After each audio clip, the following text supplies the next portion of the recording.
আপনারা শাপলা তো রান্না করে অনেকেই খেয়েছেন, কিন্তু শাপলা ফুলের বড়া কি কেউ একবারও ট্রাই করেছেন? যারা এখনও ট্রাই করেননি, রেসিপিটি শুধুমাত্র তাদের জন্য। অবশ্যই একবার হলেও ট্রাই করবেন। দেখতে যেমন লোভনীয় হয়, খেতে কিন্তু তেমনই মজার। তো চলুন দেখে নিই শাপলা ফুলের বড়া কিভাবে তৈরি করতে হবে। এখানে শাপলা ফুলের বড়া তৈরি করার জন্য কি কি উপকরণ লাগছে সবগুলোই আমি এখানে নিয়ে নিয়েছি।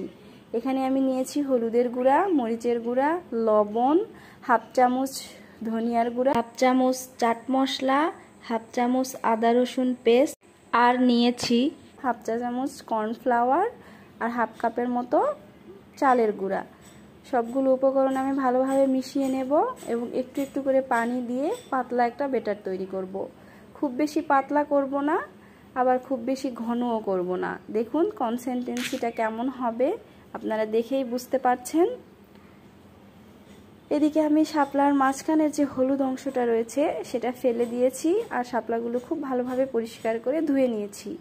এখন আমি একটা ফ্রাই প্যান নিয়ে নেব, এর মধ্যে তেল দিয়ে তেলটা গরম হওয়া পর্যন্ত অপেক্ষা করব।